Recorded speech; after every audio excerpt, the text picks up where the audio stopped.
दायित्व के लिए सीएम धामी का खुला पिटारा 18 और नेताओं को सरकार में बनाया गया दर्जाधारी मंत्री। कैबिनेट विस्तार की चर्चा तेज।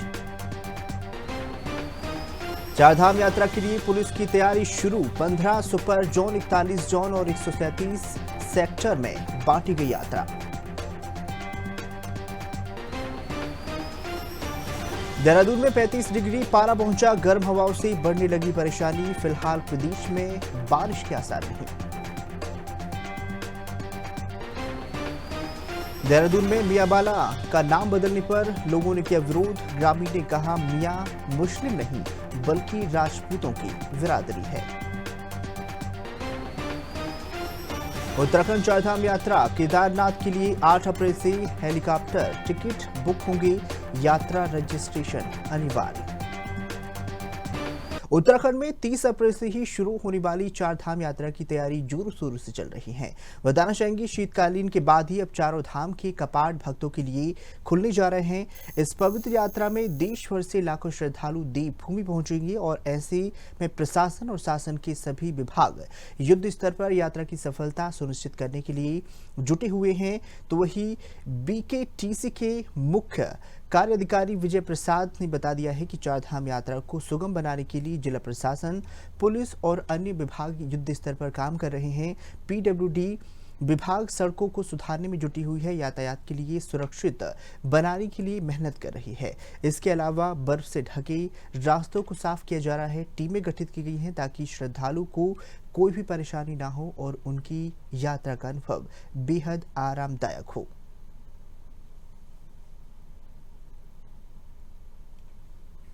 देखिए, लगातार सारे विभाग इसमें बिल्कुल युद्ध स्तर पे काम कर रहे हैं, चाहे पीडब्ल्यूडी हो, जिला प्रशासन है, पुलिस है और जितने भी एलआई डिपार्टमेंट हैं, सब लोग बहुत शिद्दत से काम कर रहे हैं।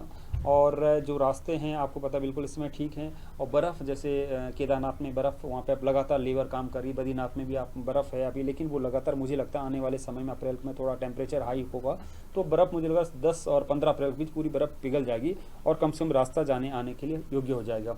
और जगह जगह जहाँ सड़कें, वहाँ पे सारे डिपार्टमेंट जो हैं लगे काम, पीडब्ल्यूडी हैं और दूसरे अदर डिपार्टमेंट है जो इस कार्य को देखते हैं, वो लोग लगातार मॉनिटरिंग कर रहे हैं। दोनों जिले के हमारे जिलाधिकारी महोदय भी लगातार इसमें मॉनिटरिंग कर रहे हैं और मुझे लगता है कि बहुत अच्छे दर्शन होंगे सभी श्रद्धालुओं। कोई भी किसी को दिक्कत आने की इस बार संभावना नहीं है। चलिए अगली खबर की रुख करेंगे, जहां पर उत्तराखंड के मुख्यमंत्री पुष्कर सिंह धामी ने पार्टी के नेताओं को दायित्व की दूसरी सूची जारी कर दी है। इस सूची में 18 पार्टी नेताओं को महत्वपूर्ण जिम्मेदारी सौंपी गई है, जिससे पहले मुख्यमंत्री धामी ने 20 पार्टी नेताओं को दायित्व कर दिए हैं। इस तरह से अब तक 38 पार्टी नेताओं को विभिन्न जिम्मेदारी दी जा चुकी है। बताना चाहेंगे भाजपा के प्रदेश महामंत्री आदित्य कोठारी ने इस बार प्रतिक्रिया देते हुए बता दिया है कि मुख्यमंत्री धामी द्वारा ही दिए गए दायित्व बहुत ही जिम्मेदार हैं और सोच समझकर सौंपे जा रहे हैं। उन्होंने आगे बता दिया है कि जिन नेताओं का दायित्व दिए गए हैं वे सभी अनुभवी हैं। इससे विभागों में कार्यों को बेहतर तरीके से और तेज गति से काम करने में मदद मिलेगी।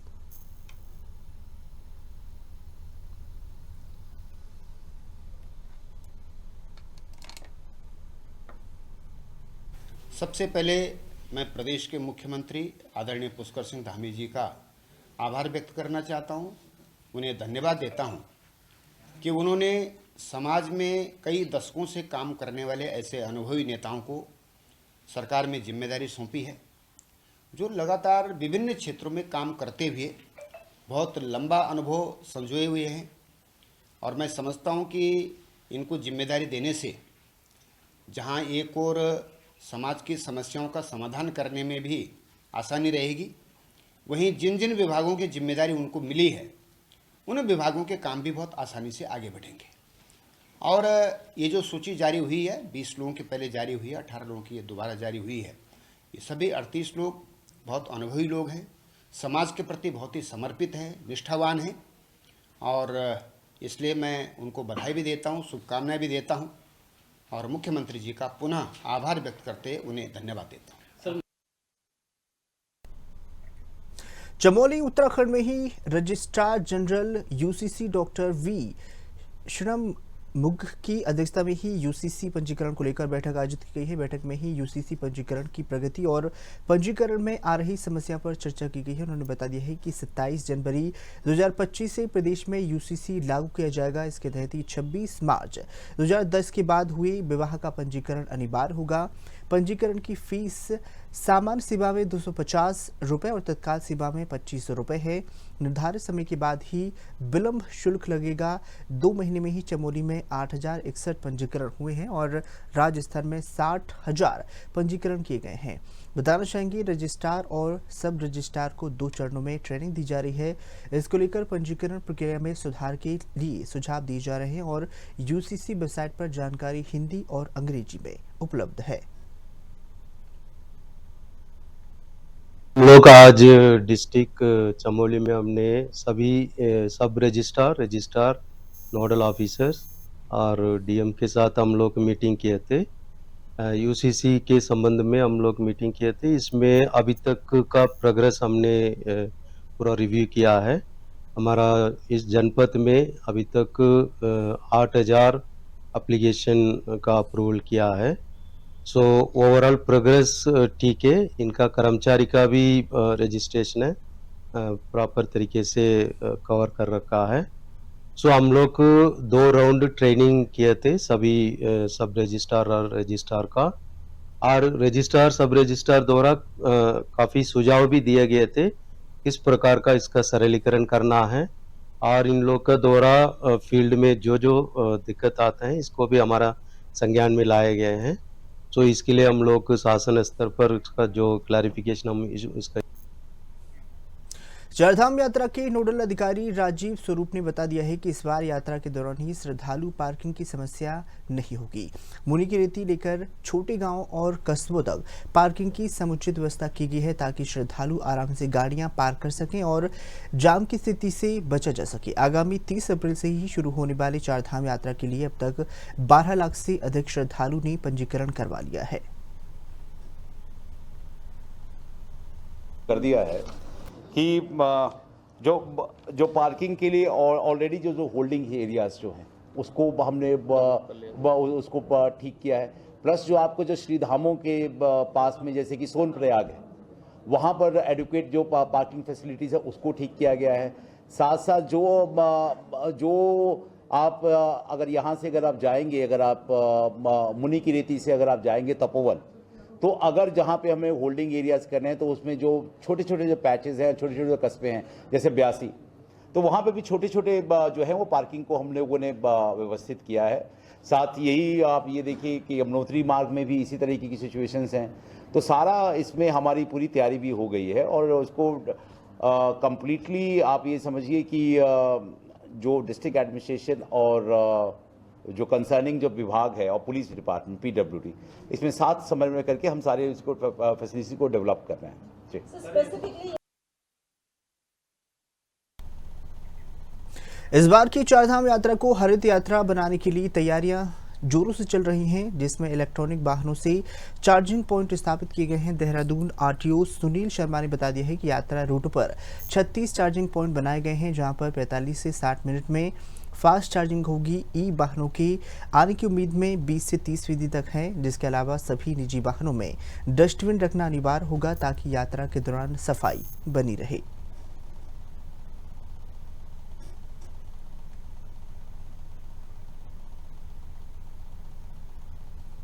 तो उसमें ई वाहन के लिए आप बोल रहे थे क्या? देखिए, हमारे CM साहब ने भी ये कहा है कि इस बार की यात्रा हम ग्रीन यात्रा बनाना चाहते हैं। ग्रीन यात्रा से अभिप्राय ये है कि यात्रा से कम प्रदूषण हो और कम से कम हमारे इंफ्रास्ट्रक्चर पर नुकसान हो।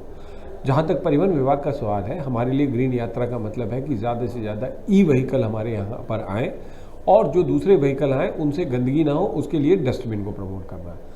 जहाँ तक ई व्हीकल का सवाल है, पिछली बार जो टूरिज्म का डाटा है वो उनका जो अनुमान है उसके अनुसार 1,30,000 प्राइवेट वाहन आए थे और उनके द्वारा पूरे चारधाम यात्रा पर चले, उससे जो भी हमारे इन्वायरमेंट में प्रदूषण हुआ। इस बार हम लोग आशा करते हैं कि लगभग 20 से 30% ई व्हीकल आए, जो लोग लेकर आए। उनको चार्जिंग करने के लिए हमारे पास पूरा चार्जिंग इंफ्रास्ट्रक्चर डेवलप हो चुका है। ऐसे 36 स्थान हैं जहां पर लाइव चार्जिंग स्टेशन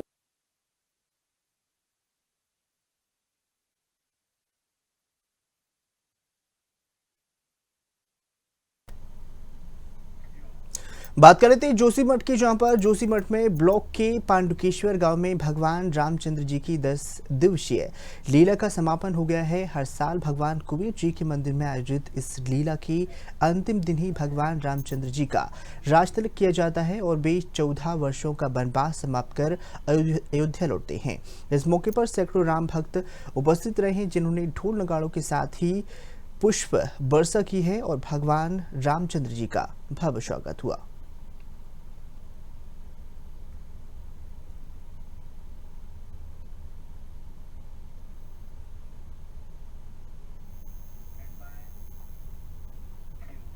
रुड़की के ग्राम खाता खेड़ी में ही कैंसर सारथी ट्रस्ट के सौजन्य से कैंसर पीड़ित गरीबों के लिए एक निःशुल्क कैंप का आयोजन हुआ है। इस कैंप में महंत इंद्रीश अस्पताल के पूर्व cancer surgeon doctor Ajit Tiwari ने गरीब लोगों की निःशुल्क जांच की है और उन्हें कैंसर के प्रति जागरूक किया है। बताना चाहेंगे समाजसेवी मोहम्मद आदिल फरीदी ने डॉक्टर तिवारी का धन्यवाद दिया है। कहा कि इस कैंप के माध्यम से सैकड़ों गरीबों को इलाज के लिए परामर्श प्रदान हुआ है।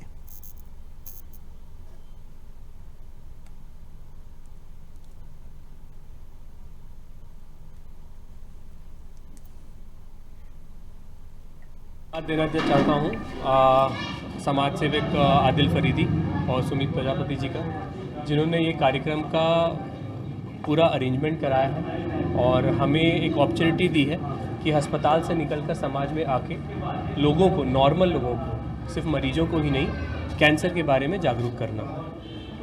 कैंसर के बारे में इसलिए हमें इस समय जानना ज़रूरी है क्योंकि यह बीमारी जो है इस समय नंबर 1 बीमारी है पूरे देश में ही नहीं, पूरे विश्व में, और यह बीमारी तेज़ी से फैलती जा रही है। समाज में फैले हुए जो गलत सोच है इस बीमारी के बारे में, उसे निकालना बहुत ज़रूरी है। लोगों को बताना है कि इस बीमारी से डरना नहीं है, कैसे इस बीमारी को जल्दी से हम पहचान सकें और उसका इलाज कर सकें। यह मोटिव लेकर ही हम समाज में उतरे हैं और मैं धन्यवाद देना चाहता हूँ हमारे समाज सेवक लोगों को, जो हमें यह अपॉर्चुनिटी देते हैं कि समाज में आके लोगों से बात कर सकें। दास महाराज जी का तहे दिल से धन्यवाद करता हूँ और अपने बड़े भाई सुमित प्रजापति जी का और समस्त स्टाफ का, और जो हमारे अजीत तिवारी कैंसर सर्जन हैं। मैं ये कहता हूँ कि वास्तव में मेरे लिए कोई अल्फाज नहीं जो मैं अपने क्षेत्र की ओर से न कहूँ कि 53 सर्जरी अब जो सक्सेसफुल ऑपरेशन होके और वे अपने बच्चों में, अपने भाइयों बहनों में खेल रहे हैं घर, तो मैं ये कहूँगा कि किसी को भी कैंसर के लक्षण पाए जाए तो उससे घबराना नहीं, डरना नहीं, उससे लड़ना है। और हमारे पास लड़ने के लिए हमारे अजीत, किसी को भी कैंसर हो ना तो अजीत तिवारी से इलाज कराएं। बहुत अच्छे डॉक्टर हैं, अच्छे से ट्रीट करते हैं फैमिली की तरह। आपको क्या समस्या? मुझे तो यही थी, जो रसौली थी और कैंसर था। बहुत जगह दिखाया तो सबने जवाब 12 जनवरी को पता चला था उनको सर्जन ही करेगा। तो अब आप स्वस्थ हैं? अब आप हो गया ऑपरेशन, में ट्रीटमेंट चल रहा है मेरा। ठीक है, बहुत अच्छे से हो गया ऑपरेशन। क्या नाम है? अफसाना नाम है मेरा। बात कर लेते हैं अगली खबर, जहां पर लक्ष्मण झूला थाना क्षेत्र के बनप्रस्थ आश्रम घाट पर ही ठप्पेबाजों ने पर्यटकों की मोबाइल और गाड़ी की चाबी, पर्स छीन लिए हैं और अन्य सामान चुरा लिया है। पुलिस ने शिकायत के बाद 2 आरोपी हरिशंकर और दीपक कश्यप को गिरफ्तार कर लिया था। उनके कब्जे से चोरी की गए 4 मोबाइल और 7,000 रुपये नकद बरामद कर लिए हैं। हरिशंकर पर पहले से ही कई आपराधिक मुकदमे दर्ज हैं। पूछताछ में दोनों आरोपियों ने नशे की लत के कारण ही बता दिया है कि अपराधों को अंजाम देने की बात स्वीकार कर ली है।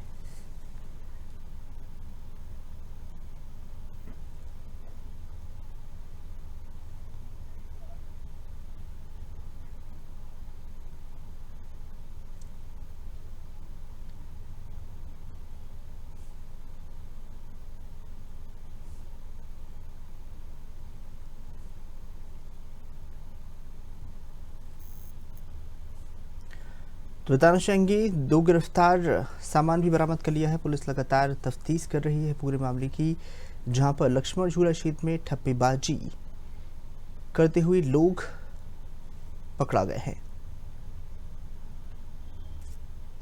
पुलिस पूरे मामले की तफ्तीश कर रही है।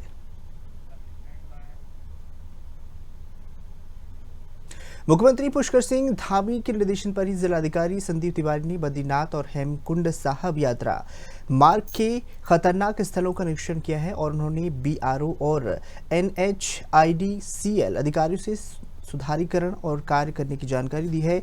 यात्रा मार्ग को सुरक्षित बनाने के लिए आवश्यक दिशा निर्देश दिए हैं। जिलाधिकारी ने चमोली जिले में प्रमुख स्थलों पर बलरामपुर फुल और JP बैराज, लक्ष्मण, गुलाब कोटी और अन्य क्षेत्रों का निरीक्षण किया है। उन्होंने हाईवे को सुचारू यात्रा के लिए तैयार करने के साथ साथ ही पाताल गंगा में पीतल के पेड़ों का सुरक्षित दृष्टि रखने के लिए कहा गया है और इसके साथ भूस्खलन प्रभावित व्यक्तियों को मुआवजा देने और लंगसी धार में ही लटके पत्थरों को हटाने के दिशा निर्देश दे दिए हैं।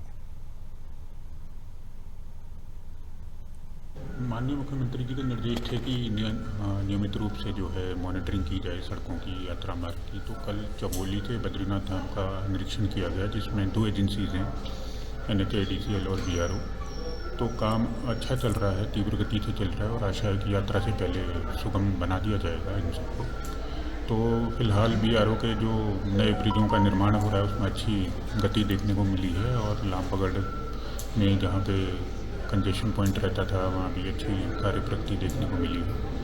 तो कुछ ब्रिजेज ऐसे हैं जो इसी यात्रा सीजन में कमीशन हो जाएंगे, स्टार्ट हो जाएंगे और 1-2 ब्रिजेस ऐसे हैं जो नेक्स्ट यात्रा सीजन तक तैयार हो जाएंगे। लेकिन उनके लिए भी व्यवस्था ये रखी है कि यात्रा पूरी सुचारू रहेगी, डबल लेन चलेगा और जहाँ जहाँ पे स्लाइडिंग जोन्स आए थे जैसे हाथी पहाड़ और मारवाड़ी पुल के पास, वहाँ थोड़ा सा कंसर्न अभी है क्योंकि काम थोड़ा स्लो था। तो BRO को निर्देशित कर दिया है कि उसको भी तेज़ी से काम किया जाए। इसके अतिरिक्त पागल नाला जो एक बड़ी चुनौती था, उसमें एक मैकेनिज्म NHIDCL बना रहा है कि जो पानी ऊपर से आएगा उसको प्रॉपर ड्रेनेज सिस्टम से दाएं और बाएं डाइवर्ट करके ताकि वो सड़क को नुकसान ना करे, उस पर कार्यवाही NHIDCL कर रहा है और आशा है कि इस बार की यात्रा सुगम तरीके से होगी और श्रद्धालुओं को किसी प्रकार की दिक्कत का सामना नहीं करना पड़ेगा।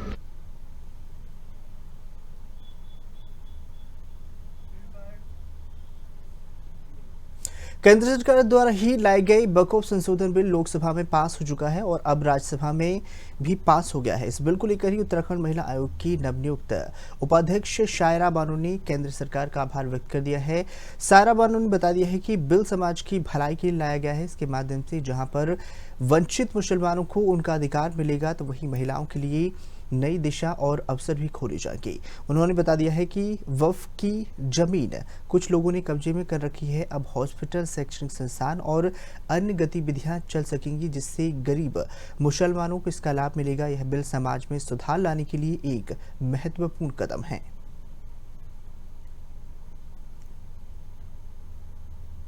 बोर्ड के बिल को बहुत अच्छे नजरिए से देखती हूँ। इससे जनहित को फायदा होगा और हम पहले तो मैं हमारे जो देश के प्रधानमंत्री हैं नरेंद्र मोदी जी, उनका मैं बहुत बहुत आभार व्यक्त करना चाहती हूँ कि ये बिल लेके आए और इससे लोगों को बहुत फायदा होगा। गरीब जो मुसलमान है उसको बहुत फायदा होगा। इसमें 2 मुस्लिम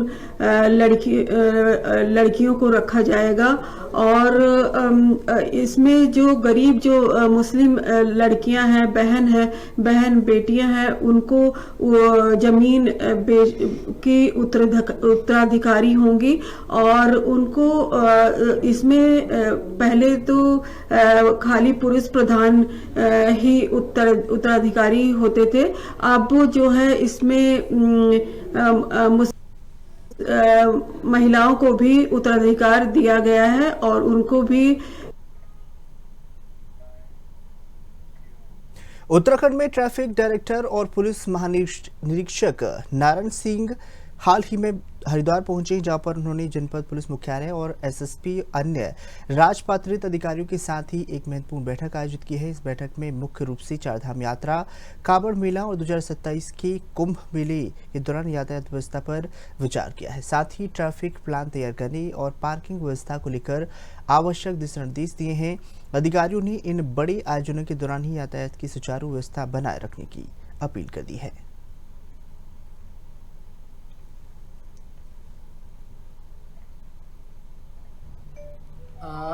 आज जो हमारे अभी कुछ ही दिनों में हमारा चारधाम यात्रा शुरू होने वाली है और 2027 में जो प्रस्तावित कुंभ है उसके दृष्टिगत हरिद्वार पुलिस के साथ हमारी मीटिंग हुई है। तो उसमें जो हमारा चारधाम यात्रा और कुंभ में जो ट्रैफिक का हमारा आवागमन रहेगा विभिन्न हमारे जो रूट्स से, तो उसके संबंध में हमने स्थलीय निरीक्षण यहाँ की हमारी जो कोर कमेटी बनी हुई है तो उसके साथ मेरे निरीक्षण किया गया। तो उसमें हमने सारे जो रूट प्लान है हमारे कि कैसे ट्रैफिक और पब्लिक का फ्लो आएगा और उनके लिए स्थायी और अस्थायी जो पार्किंग्स होंगे और कैसे रूट्स को व्यवस्थित किया जाएगा, कहाँ पर हमारे इंफ्रास्ट्रक्चर बैरियर्स वगैरह जो लगेंगे, कहाँ हमारे मैन पावर डिप्लॉय होगा, तो उस संबंध में जो है पूरी विस्तृत चर्चा की गई है। और इसमें जो है जो एसएसपी हरिद्वार के द्वारा जो डिमांड्स करी गई है उस पर भी हमने अवलोकन किया। तो उसको हम पूरा कोशिश करेंगे कि हमारे जो इनको पूरा मैन पावर और जो इक्विपमेंट्स वगैरह जो उनके द्वारा डिमांड करी गई है उसको हम दें और जो हमारी चारधाम यात्रा और आगामी कुंभ की जो पूरी तैयारी है वो हम सुचारू कर सकें। अगली खबर को रुक करेंगे जहां पर उत्तराखंड में चारधाम यात्रा की तैयारी शुरू हो गई है तो वही सुरक्षा को लेकर भी कड़े इंतजाम किए जा रहे हैं। उत्तराखंड में चारधाम यात्रा की तैयारियां जोरों शोरों से चल रही हैं। यात्रियों के लिए किसी प्रकार की असुविधा ना हो इसके लिए अधिकारी कड़े निर्देश और काम कर रहे हैं।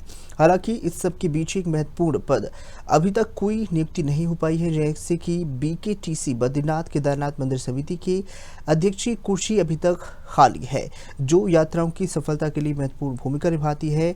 बीकेटीसी के अधीन बद्रीनाथ केदारनाथ समिति 47 प्रमुख मंदिरों की पूजा पाठ है, दर्शन और प्रसाद व्यवस्था संचालित होती है। चारधाम यात्रा के लिए सफल संचालन के लिए महत्वपूर्ण पद होता है, जिसकी नियुक्ति अभी तक नहीं हो पाई है। भाजपा के प्रदेश महामंत्री आदित्य कोठारी ने इस प्रक्रिया में बता दिया है कि बीकेटीसी समिति कई पद अन्य खाली हैं जो फिलहाल भरे जाएंगी। उन्होंने बता दिया है कि मुख्यमंत्री पुष्कर सिंह धामी इस मामले पर विचार कर रहे हैं और जल्द ही बीकेटीसी को नया अध्यक्ष मिल जाएगा। अभी बहुत सारे महत्वपूर्ण दायित्व अभी शेष हैं।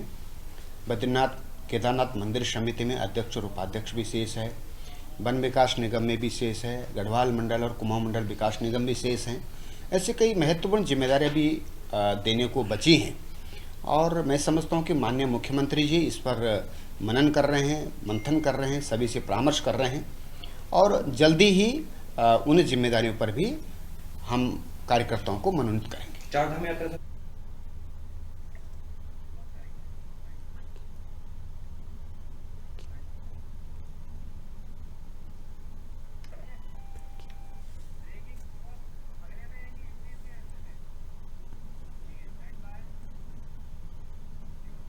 खास खबरों से इतना ही, दीजिए इजाजत, नमस्कार।